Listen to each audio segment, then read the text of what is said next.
যিনি অযোগ্য অবস্থায় 14 তলার নবান্নে বসে রয়েছেন, যার কোনো নৈতিক দায় নেই সরকারে থাকার, চেয়ারে বসে থাকার, ন্যূনতম লজ্জাবোধ থাকলে অবিলম্বে যার পদত্যাগ করা উচিত। সিসিটিভি ফুটেজ কোথায় গেল? কে সিসিটিভি ফুটেজ ধ্বংস করেছে? পুলিশ কমিশনার রাজীব কুমারের নির্দেশে 144 ধারা জারি করে এসএসসি অফিস থেকে সমস্ত তথ্য প্রমাণ লোপাট করেছে এই মমতা বন্দ্যোপাধ্যায়ের সরকার। আজকে বিকাশবাবু যদি আইনের জন্য নোবেল পান, তাহলে মমতা বন্দ্যোপাধ্যায়ের এই সরকারের চুরির জন্য নোবেল পাওয়া উচিত, কিন্তু চুরির জন্য কোনো নোবেল নেই।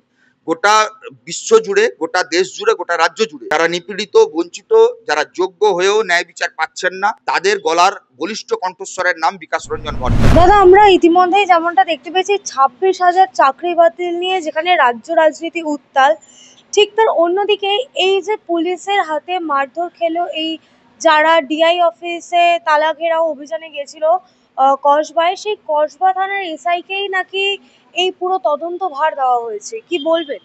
না, এতে প্রমাণিত যে লাঠি এবং লাঠি মারার নির্দেশ এসছে 14 তলার নবান্ন থেকে। যিনি অযোগ্য অবস্থায় 14 তলার নবান্নে বসে রয়েছেন, যার কোনো নৈতিক দায় নেই সরকারে থাকার, চেয়ারে বসে থাকার, ন্যূনতম লজ্জাবোধ থাকলে অবিলম্বে যার পদত্যাগ করা উচিত, তিনি আসলে নিজের অযোগ্যতাকে ঢাকতে আজকে পুলিশ লেলিয়ে দিয়ে যোগ্য চাকুরি প্রার্থীদের তাদের পেছনে লাঠি পেটা করছে। আর সেই পুলিশ অফিসার যিনি ওই 14 তলার নবান্নের নির্দেশ ফলো করেছিলেন, তাকেই দায়িত্ব দেওয়া হচ্ছে ওই তদন্ত করতে। এতে প্রমাণিত ওই দিন পুলিশ অফিসার, পুলিশ কমিশনার এবং মুখ্য সচিব যে কথা বলেছিলেন মৃদু বল প্রয়োগ, তখনই আমরা বুঝেছিলাম এই লাঠি পেটা করার নির্দেশ 14 তলার নবান্ন থেকে। এই রাজ্যে মমতা বন্দ্যোপাধ্যায় সর্বময় নেত্রী, মুখ্যমন্ত্রী, যার ইশারা ছাড়া একটা পাতা প্রশাসনের মধ্যে নড়ে না। তার নির্দেশ ছাড়া যেমন আনিস খান খুন হয় না, নবান্নে অভিযানে মইদুল ইসলাম মিদ্দা খুন হয় না, ঠিক তেমনই পুলিশ লাঠি পেটা হয়। ইতিহাস সাক্ষী, সভ্যতা সাক্ষী, যারা লাঠি মারে তারা সভ্যতার ইতিহাসের পাতা থেকে মুছে যায়, আর যারা লাঠি খায় তারা যখন ঘুরে দাঁড়ায় এর সুদে আসলে হিসাব নিয়ে 14 তলার নবান্ন থেকে গদি থেকে রাজা রানীকে টেনে নামায়। অপেক্ষা করুন, আগামী কয়েক বছরের মধ্যে এই রাজ্যে তৃণমূল কংগ্রেস নামক দলটা মিউজিয়ামে জায়গা পাবে। কিন্তু দাদা, ঠিক অন্যদিকেই আমরা যেমনটা দেখতে পেয়েছিলাম যে নেতাজি ইনডোর স্টেডিয়ামে যে বৈঠক হয়েছিল, সেই বৈঠকেই কিন্তু মুখ্যমন্ত্রী তথা পুলিশ মন্ত্রী তিনি কিন্তু একেবারে প্রতিশ্রুতি দিয়েছিলেন। আসলে মমতা বন্দ্যোপাধ্যায় 11 সালের পর সততার প্রতীকের হোর্ডিং লাগাতেন, এখন লাগায়েন না। তার কারণ হচ্ছে ওখানে যখন সততার প্রতীক লাগাতেন ওটা ছিল মুখোশ, আর আসল মুখটা ছিল সাদা শাড়ি হাওয়াই চটির আড়ালে চাকরি চুরির করবে তার ভাই ভাইপোরা কোটি কোটি। এই যে কোটি কোটি টাকার চাকরি দুর্নীতির সিন্ডিকেট, তাকে রক্ষা করতে হবে। লিপস অ্যান্ড বাউন্স কোম্পানি যে চাকরি চুরির ভরকেন্দ্র, তাকে বাঁচাতে হবে। একের পর এক ক্যাবিনেট মিনিস্টার যারা মমতা বন্দ্যোপাধ্যায় সাদা শাড়ি হাওয়াই চটির আড়ালে কোটি কোটি টাকা সম্পত্তি করেছে, বেআইনি সম্পত্তি করেছে, তাদেরকে রক্ষা করতে হবে। নিজের পরিবারের ভাইপো স্ত্রী, কালীঘাটের কাকু শান্তনু কুন্তল, যারা এই সরকারের মূল প্রাণভোমরা, যারা 500 কোটি টাকা পিকেকে যোগায়, যারা মমতা বন্দ্যোপাধ্যায়ের ছবি আঁকার টাকা কোটি টাকায় বিক্রি করে চিট ফান্ডের মালিকের কাছে, যারা টাকার সোর্স অফ ইনকাম তৃণমূলের, যারা মিড ডে ম্যান হিসেবে লেনদেনের হিসাব করে, যারা হচ্ছে ওই দেশি মদের মালিকদের কাছ থেকে টাকা এনে মমতার দলের ফান্ডে টাকা যোগায়, যারা বেআইনি বেসরকারি শিক্ষা ব্যবস্থার পুঁজিপতিদের কাছ থেকে টাকা এনে তৃণমূলের দলীয় ফান্ডে ডোনেশন দেয়, যারা ইলেকট্রাল বন্ডের টাকা কালীঘাট অব্দি, কামাক স্ট্রিট অব্দি পৌঁছে দেয়, যারা এই বীরভূম বাঁকুড়া জুড়ে বেআইনি বালি খাদান, পাথর খাদান, কয়লা খাদান থেকে এই কালো টাকা কালীঘাট কামাক স্ট্রিট অব্দি পৌঁছে দেয়, তাদেরকে রক্ষা করতে হবে।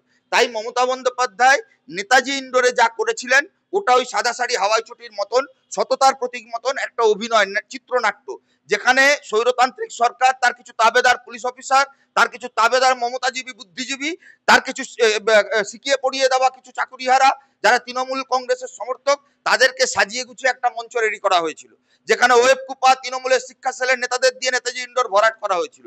সেদিনই আমরা বুঝেছিলাম 26,000 চাকুরিহারা, যারা চাকরি প্রার্থী, যারা চাকরি হারিয়েছে, তাদের মুখ্যমন্ত্রীর ওপর কোনো আস্থা নেই। নেতাজি ইন্ডোর ভরাতে যদি মমতা বন্দ্যোপাধ্যায়কে নকল অধ্যাপকদের নিয়ে নেতাজি ইন্ডোর ভরাতে হয়, তাহলে বোঝা যায় যে চাকুরি হারারা অনাস্থা জানিয়েছে মুখ্যমন্ত্রীর উপরে। আর তাছাড়া মুখ্যমন্ত্রীর কাছে তো সুযোগ ছিল, এই সরকারের কাছে সুযোগ ছিল 16 থেকে 25 20 বার হলফনামা দেওয়ার সুযোগ ছিল। কোর্টে কেন যাননি? কোর্টে কেন হলফনামা দিয়ে যোগ্যের তালিকা দেননি? আজকে বলছেন ওএমআর সিটের মিরর ইমেজ আছে, এতদিন কেন বলেননি? সিসিটিভি ফুটেজ কোথায় গেল? কে সিসিটিভি ফুটেজ ধ্বংস করেছে? পুলিশ কমিশনার রাজীব কুমারের নির্দেশে 144 ধারা জারি করে এসএসসি অফিস থেকে সমস্ত তথ্য প্রমাণ লোপাট করেছে এই মমতা বন্দ্যোপাধ্যায়ের সরকার। তাই এই চুরির একমাত্র দায়ী ব্যক্তি, একমাত্র দায়ভার এই সরকারের, এই মুখ্যমন্ত্রী। আসলে মমতা বন্দ্যোপাধ্যায় চান না চাকরি দিতে, তার জন্য সিভিক শিক্ষকের কনসেপ্ট সামনে আনতে চাইছেন, প্যারা টিচার কনসেপ্ট সামনে আনতে চাইছেন। কারণ এই যে 26,000 চাকরি যারা হারালো, তার মধ্যে যোগ্যের সংখ্যা যতটা বেশি হবে ততটা তাদের কাছে সরকারের কাছে অর্থ যোগাতে হবে।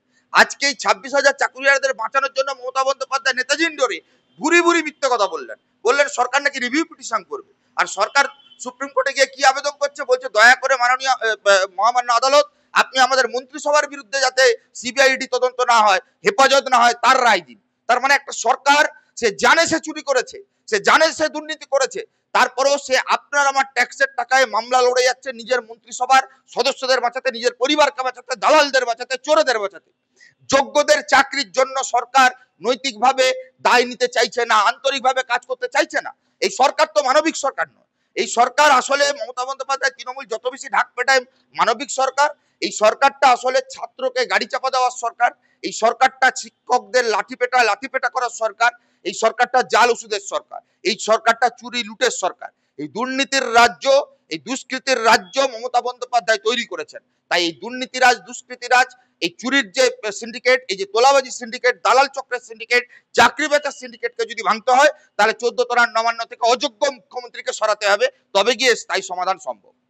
কিন্তু দাদা, এই যে আপনারা বারংবার এই আমাদের যে রাজ্য সরকার তাকে দোষারোপ করছেন, ঠিক অন্যদিকে এই রাজ্য সরকারের পক্ষ থেকে কিন্তু শিক্ষামন্ত্রী বলুন কিংবা পুরমন্ত্রী কিংবা সেই শাসক দলের সাধারণ সম্পাদক, তাদের কিন্তু বারংবার নিশানা হচ্ছে বাম। পুরমন্ত্রী ফিরহাদ হাকিম তিনি বলেছেন যে এই যে ডিআই অফিস ঘেরাও হলো, এটা বাম এবং অতি বামদের নাকি রাজনৈতিক অভিসন্ধি। পৃথিবীতে যখনই কোনো কারোর উপরে বঞ্চিতদের উপর আক্রমণ হয়, শোষিতদের উপর আক্রমণ হয়, তখন বরাবরই বামপন্থীরা বঞ্চিত শোষিতদের পাশে দাঁড়ায়। বামপন্থীরা তো কোনো কালে সভ্যতার ইতিহাসে চোরেদের পক্ষে দাঁড়ায়নি। স্বাভাবিকভাবে যারা বঞ্চিত, যারা যোগ্য, তাদের ন্যায়ের দাবিতে হকের লড়াই, সেই লড়াইয়ে বামপন্থীরা নৈতিকভাবে আছে। কিন্তু আর যাই হোক, ওই ডিআই অফিস অভিযান করতে বাম, অতি বাম কিংবা অন্য কোনো রাজনৈতিক দলের কর্মীদের নিয়ে মিছিল ভরাতে হয়নি। পেটের জ্বালা, খিদের জ্বালা যা ফিরহাদ হাকিম, ব্রাত্য বসুরা বুঝবে না।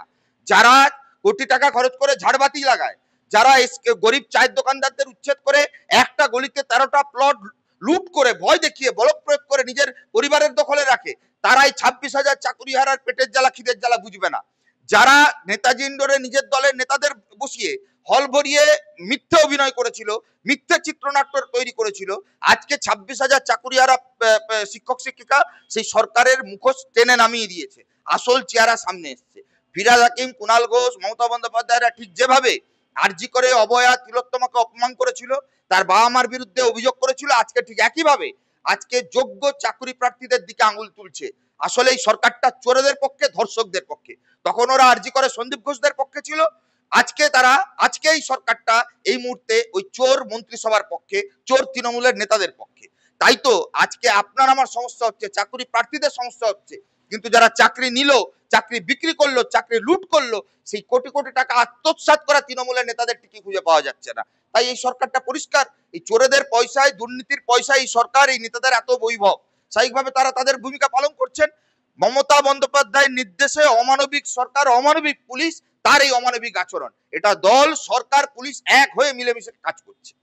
কিন্তু দাদা, এই মমতা বন্দ্যোপাধ্যায় কিন্তু নেতাজি ইন্ডোরে দাঁড়িয়ে বলুন কিংবা তার আগেও এই যে শুনানি হয়ে রায়দানের পরও যে বৈঠক হয়েছিল, সেখানে একেবারে বিকাশ রঞ্জন ভট্টাচার্যকে নিশানা করেছিল এবং শেষবার তিনি বলেছিলেন যে তাকে আইসোলেটেড করে দেওয়া উচিত। চোরেদের কাছে আইনজীবীদের ভয় লাগবেই, কিন্তু আইনে নোবেল হয় না, তার জন্য বিকাশবাবুকে নোবেল দেওয়া সম্ভব নয়। আজকে বিকাশবাবু যদি আইনের জন্য নোবেল পান, তাহলে মমতা বন্দ্যোপাধ্যায়ের এই সরকারের চুরির জন্য নোবেল পাওয়া উচিত, কিন্তু চুরির জন্য কোনো নোবেল নেই। গোটা বিশ্ব জুড়ে, গোটা দেশ জুড়ে, গোটা রাজ্য জুড়ে যারা নিপীড়িত, বঞ্চিত, যারা যোগ্য হয়েও ন্যায় বিচার পাচ্ছেন না, তাদের গলার বলিষ্ঠ কণ্ঠস্বরের নাম বিকাশ রঞ্জন ভট্টাচার্য। বিকাশ রঞ্জন ভট্টাচার্য যে ওপেন চ্যালেঞ্জ নিয়ে সংবিধান প্রদত্ত আইনের মধ্যে থেকে যে লড়াই লড়ছেন, তা এই চোরেদের সরকারের, চোরেদের মুখ্যমন্ত্রীর রাতের ঘুম কেড়ে নিয়েছে। বিকাশবাবু বলেছিলেন যে মারবো কম, দৌড় করাবো বেশি। আমরাও বলছি, এই সরকার যতদিন এই চুরি লুট দুর্নীতি করবে, ততদিন এদের কোটের চক্করে ঘানি টানতে হবে, কেউ বাঁচাতে পারবে না।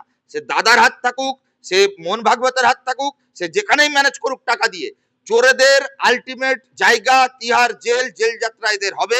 যতদিন না এই চাকরি, চুরি, লুট, দুর্নীতি কড়াই গন্ডায় হিসাব হচ্ছে, যতদিন না যোগ্য চাকরি প্রার্থীদের চাকরির নিশ্চয়তা হচ্ছে, ততদিন এই রাজ্যে তৃণমূল কংগ্রেস নিশ্চিন্তে একদিনও থাকতে পারবে। দাদা, আমার একেবারে শেষ প্রশ্ন। মুখ্যমন্ত্রী নেতাজি ইন্ডোরে বলেছিলেন যে তিনি নাকি রয়্যাল বেঙ্গল টাইগারের মতন লড়াই করবেন। তার রয়্যাল বেঙ্গল টাইগারের মতন লড়াই তো আমরা দেখে নিলাম পুলিশ মন্ত্রীর, পুলিশের লাঠি চার্জ বলুন কিংবা লাঠি। আজকে ব্রাত্য বসুর সাথেও এই চাকরিহারা শিক্ষক শিক্ষিকাদের বৈঠক, কিছু আশা করছে? তৃণমূল যাদেরকে টাইগার বানায় তাদেরকেই জেলে যেতে হয়। এর আগে শাহজাহানকে টাইগার বলেছিল, তার আগে আরাবুলকে টাইগার বলেছিল, তার আগে অনুব্রত মণ্ডলকে টাইগার বলেছিল। আজকে সব জেল ফেরত আসামি। মমতা বন্দ্যোপাধ্যায় জেল যাত্রা নিশ্চিত। মমতা বন্দ্যোপাধ্যায় যত বেশি করে নিজেকে টাইগার বলে চিৎকার করবেন, তখন আমাদের কানে বা আমাদের চোখের সামনে একটা ছবি ভাসবে। ওই কোন একটা বাসে যখন কোনো পকেটমারি করে, তারপর সেই পকেটমারটাই সবার আগে অন্যজনের দিকে আঙুল তুলে চিৎকার করে বলে ও পকেটমার, নিজেকে বাঁচানোর জন্য। মমতা বন্দ্যোপাধ্যায় নিজের দায় ঝেড়ে ফেলতে, নিজেকে আড়াল করবার জন্য মিথ্যে অভিনয় 11 সাল থেকে যা করে যাচ্ছেন সেই একই অভিনয় করছেন। কিন্তু ওই চোরের মায়ের বড় গলার কথা বাংলার মানুষ আর শুনবে না। সাদা শাড়ি হাওয়াই চটির অভিনয় আজকে মানুষের সামনে উন্মোচিত। মানুষ বুঝতে পারছে বাংলা যাচ্ছে, বাংলা তৈরি হচ্ছে। 26,000 চাকরি হারার চোখের জলের দাম এই সরকারকে কড়াই গন্ডায় মেটাতে